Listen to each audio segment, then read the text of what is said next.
Welcome to the Hud Grad Club. I'm Chris Webb, and I'm the Alumni Engagement Career Consultant with the University of Huddersfield's Careers Employability Service. And, full disclosure, I'm also a University of Huddersfield graduate. So I've generally got pretty positive things to say about both the institution and any of our graduates. But don't take my word for it. In this podcast, we'll be meeting different members of the University of Huddersfield's global alumni community, finding out what makes them tick, about their experiences during their time at the university and their career journeys since completing their studies. Join us as we explore the inspiring, innovative and diverse range of individuals that make up the Hud Grad Club. Hello and welcome back to another episode of the Hud Grad Club. And Caroline, welcome to the podcast. Thank you, Chris. I'm really happy to be here. Well, it's great to have you here with us. So I guess a good starting point, as always, for people that don't know you, can you tell us a little bit about yourself, what you're doing at the moment, and your sort of experience at the university? Yeah, so hi everyone, I'm Caroline Hildreth. I was at Huddersfield University and graduated in 2007 after completing a business law degree and my legal practice course.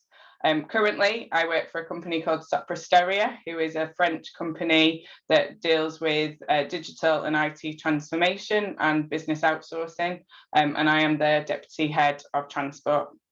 Fantastic, excellent introduction. We always start the podcast with a section called the greatest Hud story ever told, which sounds very grand, but it definitely doesn't have to be.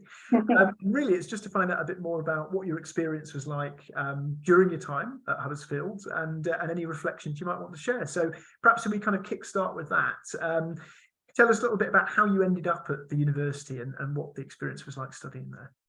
Yeah, so I'm originally from Rochdale, and so I chose Huddersfield because it was far enough away from parents, but not too far that I couldn't go back to get them to do me food shops and do my washing. So yeah, Huddersfield was a perfect choice because it was just down the motorway and easy to reach home. Mm. And in terms of kind of the time that you were there, you mentioned you sort of did, I guess, two courses because you did both your undergraduate and then the LPC afterwards. Yeah, so I did a 3-year business law degree, starting off living at Stores Hall, which I'm sure everyone has fond memories of. And then, spent the rest of my time living in Huddersfield in various student accommodation whilst I did my legal practice course, which was the first step into my legal career. Fantastic. And I know we're going to kind of dig into this in a little bit more detail now. So as you mentioned, you talk about your kind of legal career there, but obviously not working in law anymore, or not working in law right now. So can you tell us a little bit more about that sort of journey out of university, that transition out, and your kind of career journey sort of up to now? What's that looked like? Yeah, so I qualified in 2010 after doing the legal practice course and then doing a training contract for 2 years in a local law firm in Stevenage. Once I'd been qualified for a couple of years, I got headhunted to join Sopra Steria, and I joined their legal department as a dispute resolution and employment lawyer. Really loved it and spent many years doing that for them. And then left to have a baby after I'd got married. And when I came back, that role wasn't quite suitable for the new lifestyle that I had. So I moved into commercial management, which was great because I could still use my legal skills, but it was a slight change in what I'd been doing day to day.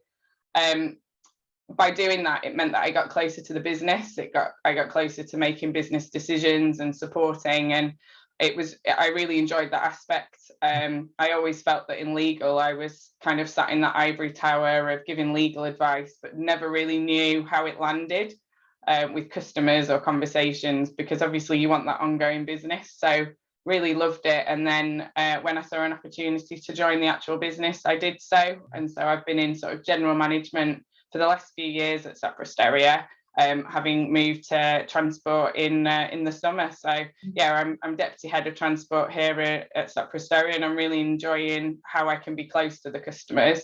But obviously I've still got that sort of legal commercial persona behind me when I approach the problems that we have. And as you say, obviously there's a lot of transferability kind of between the work that you've done previously and what you're doing now. Can you tell us a bit more about what it was like to kind of move away from I guess, law as a sort of profession? Because although you're still using it now, I guess there is an element of detachment, I suppose, when you move away from being a lawyer. In inverted commas. Definitely. I mean, it was really emotional, much more emotional than I thought it was, because it was bigger than just changing what I did day to day. It was kind of changing that title that I'd been so used to. And with law, you're on this path where you don't actually have to think that much. You go to university, you do the law degree, next step's LPC, next step's training contracts, and then being qualified. And so you spend many years just on this sort of journey that's already preset for you. So to then think that I would step into anything else was quite a shock. But likewise, it was really enjoyable. But I did struggle for a long time about giving up that title of solicitor. It was everything I'd worked with. It felt really sort of entwined into my identity. And that was hard, especially with family who, they wanted me to have this grand profession of law, which in practice isn't really as grand as people may think. And now I do a role that they probably don't understand what I do and don't understand why I would make such a change. So yeah, it's been emotional and difficult to deal with, but we're getting there. I mean, that's great to hear. As you said, it can sometimes be a brave step. And I know we've talked to sort of people in the past, teachers as well, perhaps kind of have similar reflections. There's such a core kind of identity to the role and to the profession that it's, sometimes difficult to kind of break away. In terms of, you might talk about law there, I guess, as a subject area and as a profession. Do you think that that's kind of part of the challenge sometimes, is the way we sort of socialize it and understand it as a society, that it's sort of almost this, linear kind of, you get into law, you're in law, that's it, you're in the club, and that's all you're going to do. I think because you're on that journey for so long, it's hard just to break free, to think that there are other opportunities that you might enjoy more, or opportunities where you're not doing legal work but actually use those skills. And for me, because it was so entwined into my identity, I really struggled in the sense of, was I a lawyer because I was risk averse as a person, or perhaps am I risk averse, or so I thought, because I was a lawyer? So for many years, I wasn't that bold. I followed the process, followed the steps, and always thought actually I was risk averse. But I'm learning now, as I've stepped out of law, that I'm not as risk averse as I perhaps thought I was. I mean, I made this change, which was huge, and it's going well, and I'm enjoying it much more than I thought I ever would. If I'd left Huddersfield and thought, in 10, 15 years, I wouldn't be doing law, I wouldn't have believed myself. So yeah, it's challenging to do something different, to step away from that comfort zone. But sometimes you've got to just think about, like what you've learned on that journey and how that can enhance the new things that you're doing. And I mean, you talked a little bit earlier about sort of some of the factors that led you to wanting to make that change, to kind of move away from law, but still keep aspects of it in the work that you do. Can you tell us a bit more about sort of the work you're doing now, and I guess where the legal side of things comes in, or how you're still able to use those skills that you've developed? Because, as you say, you've put a lot of time and work into, getting into that profession. So it's great to hear that you're still able to kind of, translate a lot of that across. Yeah, so I'm deputy head of transport, and that means that I'm responsible for supporting the head for strategy, growth, and mainly business operations. So I'm now responsible for a portfolio of contracts we've got across the transport sector, where we either drive digital transformation or help to create intelligent transport systems. So there's a lot of operational running, and alongside that comes customer contracts. So having that legal understanding of, being able to pick up a contract and know my way around it is really useful, because that gets to the nub of, what are we doing, what are we being paid for, what are the timescales, what are the key issues. But also, most importantly, really, is that I can go into customer conversations and negotiations with understanding of that legal context and that backdrop. So I'm really comfortable having those negotiations that are needed, because I understand. I think at times I struggle not to be the lawyer in the room and to allow others to step up and do that. And that's something I definitely need to keep working on, because I'm surrounded by commercial and legal colleagues who I used to work with and as peers. But just having that slight understanding of everything is definitely a tool in my toolkit. I also try and keep it, although this podcast might reveal it, depending on how far reaching it is, that I try not to tell too many customers of my legal background. It's there on LinkedIn if they want to see it, but I sometimes think that people then have a view of what I'm like as a person, and I wouldn't say I was ever the traditional lawyer anyway. So that's something I try and hide a little bit. That's really interesting. Yeah, it's just that association that kind of comes with professions. And I mean, you mentioned earlier, obviously, that kind of part of the move was about sort of being able to be more connected to kind of customers. What was that sort of light bulb moment where you sort of realized, yeah, actually, I need to make a change. I need to kind of do something different here? Yeah, well, so in legal, as I said, I just sat in an office answering legal queries and questions and reviewing contracts. And then in commercial, having that ability to influence, negotiate and make a difference was so exciting. And just being closer to the customers I just loved that autonomy. So now I meet customers regularly, get to have conversations with them, get to look at how we can actually support them and build their businesses as well as building our own. And I just find that growth aspect of being able to help somebody deliver the strategies they've got really exciting. I would never have got that opportunity before, but perhaps I did a business law degree. It wasn't the pure legal one, so it always had that business context, and it has been something I've always enjoyed. I just never thought I'd be doing that as the full-time role as opposed to the law. And I mean, you've talked there about, I guess, the importance of people. It's obviously working with it's such a people-focused industry. I guess you could argue any industry is people-focused, but it's clearly part of what you enjoy. Have there been sort of significant people within your career to date that have, I guess, been big influences for you, or sort of big factors in kind of how you've taken that trajectory?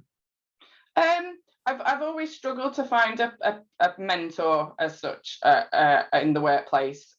They've come later in the years, in terms of when I moved into motherhood and the juggle between work-life balance and the guilt of not being at home with my child and perhaps not doing that properly, and not being fully at work because I've got childcare responsibilities. So I've very much lent on other women across our business who have supported me, and I'm really passionate about giving back to others that might need a role model or some sort of support function to make those changes in their own career. And I'm really lucky because Sopra Steria, I've been here over 10 years, and they've allowed me to develop and to change my roles as I've changed as a person, because that's really important, that you've got an employer that's supportive of that, and I'm really lucky to say that Sopra Steria has allowed me these opportunities. And I know that you're also a big advocate of, I guess, the non-linearity of career paths, particularly because of your own journey. But I guess, is that something you feel that maybe that there needs to be kind of more conversations around earlier for people at the start of their careers? Because I think we see that a lot as a career service, that sometimes people are very locked into, I need to have a linear career path, or I need to kind of be in this industry, and it's quite sort of sometimes insular, maybe the thinking around it. Yeah, no, definitely. I mean, we've always spoke about career ladders. That's all I grew up with hearing. You have a path, you're on it, and to step off it, you fall off the ladder. So that sounds like a failure. But in reality, I think life and work is so much bigger than that. And it's a jungle gym. You can climb all over the place, and you learn things from different places that bring more enjoyment in the roles that you're doing. So yeah, I think it's really important, really, really important that people realize that, there's so many opportunities out there, and they might not be linked to the law, for me, for the law, but for them to their degrees. But just because you're doing something slightly obscure doesn't mean that you've failed in any way. In fact, I think the experience and the knowledge that you brings fresh thinking and innovation. And that's needed all the time. We're in a rapidly changing world, and having that different thought leadership is really important. And yeah, absolutely. And like you say, I think the fact that I guess sometimes it's sort of knowing what's out there. It's particularly if you've kind of received information where you think, yeah, this is kind of quite single track, I sort of know what I'm doing here, it's pretty much on rails. You sometimes have kind of that peripheral vision isn't there, I guess. So it's having people, like you were saying, mentors, role models who can maybe expose you to some of those things as well. Yeah, having been at Sopra Steria for so long, like networking is like really big for me. And I know that's hard, especially in this post-pandemic world where there's flexible and hybrid working and you don't go in the office anymore as much, you haven't got the canteen chats. But for me, I think networking across organizations is so important because you see what others are doing and you see things that are interesting, but you also see how your role impacts others.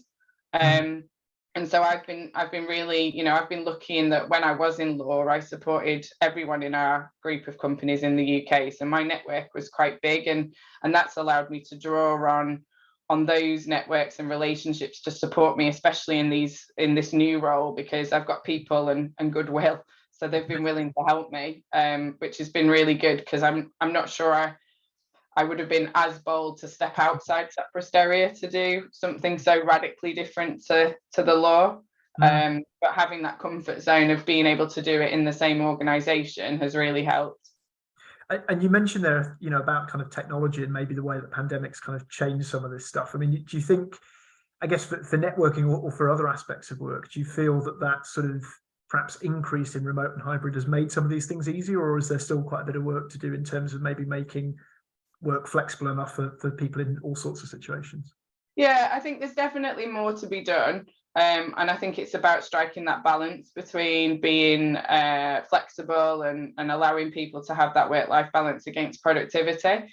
But, I think the pandemic has done a world of good for women. Childcare obligations and things like that had to be shared. And it's so much more common to have a young child appearing on a Teams call, or a pet even, or even, the Amazon man turning up with a delivery.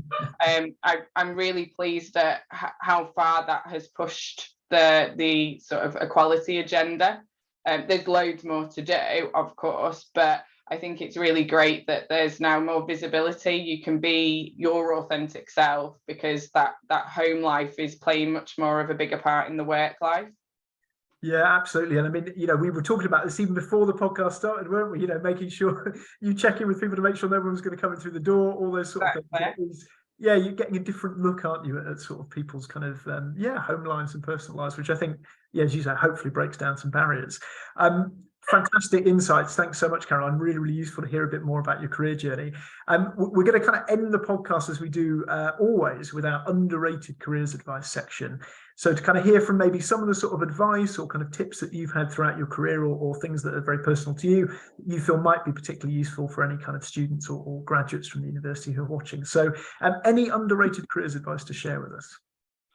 I don't know if it's underrated, but I would just encourage people to be curious and to stay curious. You can learn so much from those around you, and have a go. Especially if you're in a safe place within an organisation that allows you to do this development. Why not have a go? Why not see if you're interested in it? We're at work so many hours of the week compared to in our social lives, and I think it's really important to enjoy what you're doing, and you don't always know if there's a better option out there. So I think being curious is definitely one of my top tips, and keep networking, keep learning.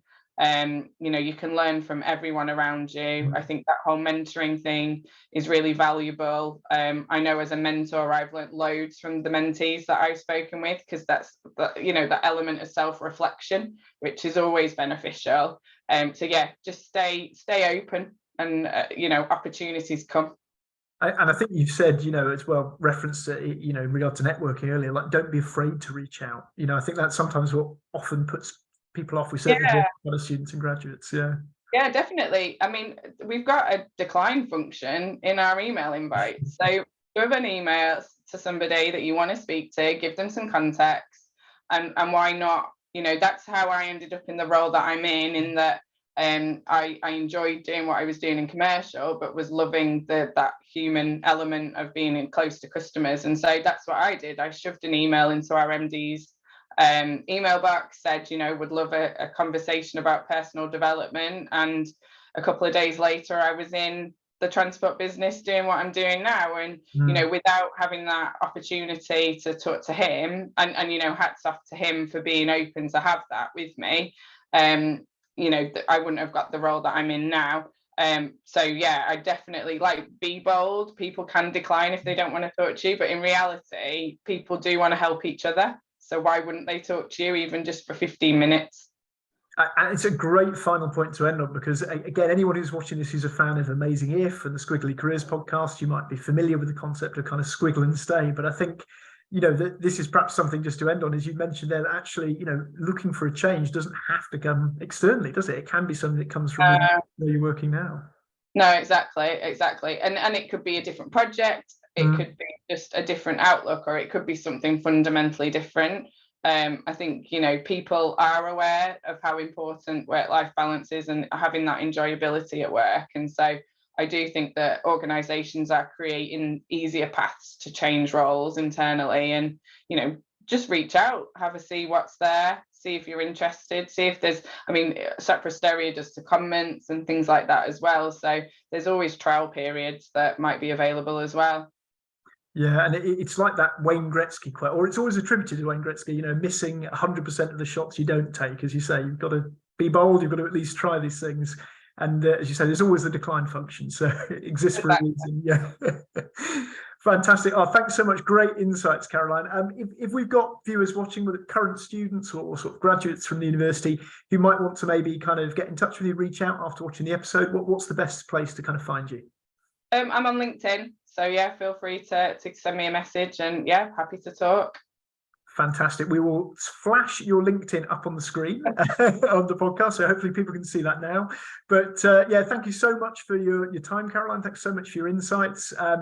Thank you for joining us, becoming another member of the Hud Grad Club. It's great to have you. And yeah, best of luck with everything for the future.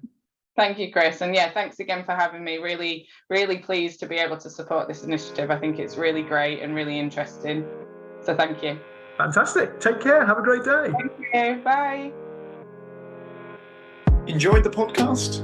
Then go to the University of Huddersfield YouTube channel for all of our future episodes. Subscribe, like, and don't forget to hit the bell button for notifications. If you'd like to be involved in the Hud Grad Club podcast moving forward, please get in touch with us on alumni@hud.ac.uk.